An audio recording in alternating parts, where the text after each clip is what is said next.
Hello everyone, welcome back to my channel SA blog. তোমরা সবাই কেমন আছো? আশা করছি সবাই ভালো আছো, আমিও খুব ভালো আছি। চলে এলাম নতুন একটা রেসিপি নিয়ে, কুলপি মালাই। সেটা সম্পূর্ণ আমার বড়ের রেসিপি। তোমরা দেখতে থাকো রেসিপিটা। প্রথমেই দেখতে পারলে তোমরা আমি চিনিটা গুঁড়ো করার জন্য নিয়ে নিলাম।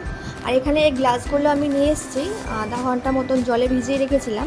তারপর জল থেকে তুলে একটু শুকনো করার জন্য এখানে রেখেছি। খুব সহজেই তোমরা বাড়িতে বানিয়ে ফেলতে পারবে কুলপি মালাই।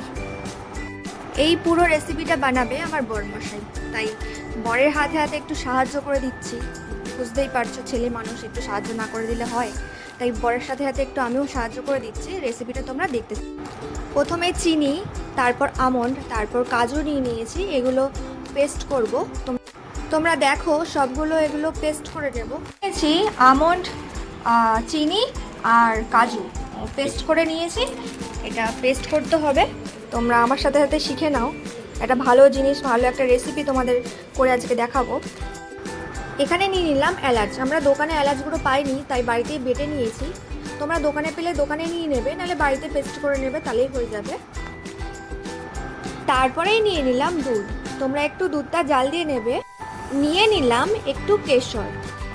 তারপরে নিয়ে নিলাম আমসত্ত্ব, সেটাকে একটু টুকরো টুকরো করে কাটছি। তোমরা বাইরে তো কুলপি মালাই খেয়েছো, এই রেসিপিটা যেটা দেখাচ্ছে একটু বাড়িতে ট্রাই করবে। এত দারুণ খেতে হয় না, মানে কি বলবো, মানে কিছু বলার নেই, এত টেস্টি হয় খেতে। কুলপি খেতে ইচ্ছা করছিল, কিন্তু বাইরেও কয়দিন ধরে বেরাচ্ছি না।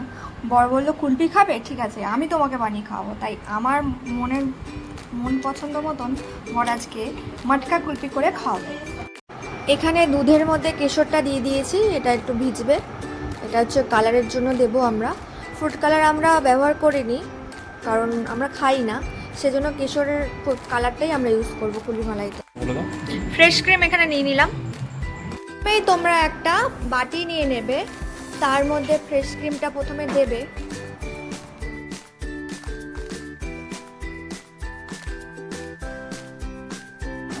এরপরে নিয়ে নেবে দুধ। খুব সহজেই তোমরা বাড়িতে বানিয়ে ফেলতে পারবে এই রেসিপিটা। দুধ আর ফ্রেশ ক্রিম ভালো করে মিক্সড করে নিতে হবে। দেখো, যত ভালো করে জিনিসটা মিক্সড করবে তত ভালো জিনিসটা হবে। ওই দুটো উপকরণ ভালো করে মিক্সড করার পর আগের থেকে পেস্ট করে রাখা কাজু, আমন্ড আর চিনি ওই পেস্টটা এর মধ্যে দিয়ে দিতে হবে। তারপরও অনেকক্ষণ ধরে এটা সবগুলো একসাথে ভালো করে মেশাতে হবে। তো তোমরা দেখতে থাকো পুরো রেসিপিটা।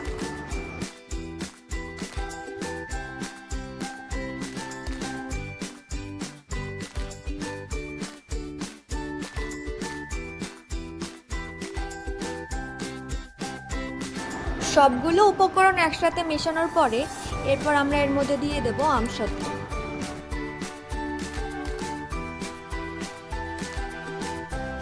আমসত্ত্ব দেওয়ার পর দিয়ে দেব এলাচ গুঁড়ো সামান্য পরিমাণ। এলাচ গুঁড়ো দিয়ে দেওয়ার পরে আবারও তোমরা ভালো করে এলাচ গুঁড়ো আর আমসত্ত্ব ভালো করে মিশিয়ে নেবে। সব কিছু ভালো করে মেশানোর পর এর মধ্যে দিয়ে দেবে পেস্তা। পেস্তা দেওয়ার পরেও মেশাতে হবে। এরপরে আগের থেকে ভিজিয়ে রাখা কেশর ওর মধ্যে দিয়ে দিতে হবে। কালারের জন্য এটা ইউজ করেছি, তোমরা কালারের জন্য ফুড কালার দিতে পারো। আমরা ফুড কালার এখানে দিইনি, কেশর ভেজানো দুধটাই এর মধ্যে দিয়েছি। মাটকা কুলপি রেডি হয়ে গেছে।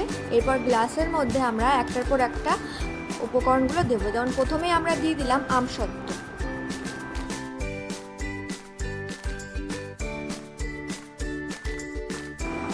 আমসত্ত্ব দেওয়া হয়ে গেছে। এরপরে আমরা ওই কুলপির জন্য গ্লাসে যেগুলো মিক্সড করে রেখেছিলাম সেগুলো পরপর দিয়ে দেব।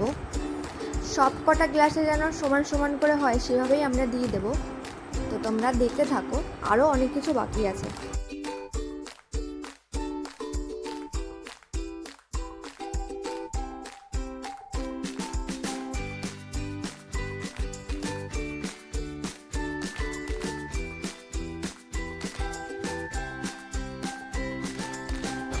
এরপরেই তোমরা দিয়ে দেবে পেস্তা।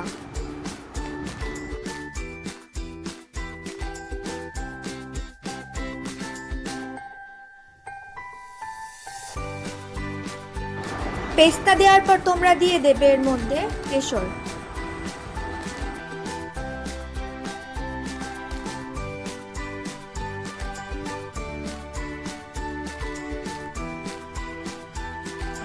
সম্পূর্ণ উপকরণ দেওয়ার পর এবার দেখো এটা পুরো রেডি। এরপর এটা যাবে ফ্রিজে।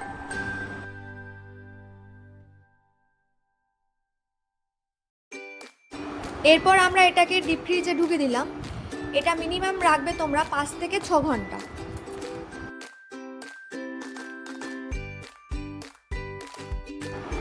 পাঁচ থেকে ছ ঘন্টা ফ্রিজে রাখার পরে এই দেখো কুলফি মালাই রেডি।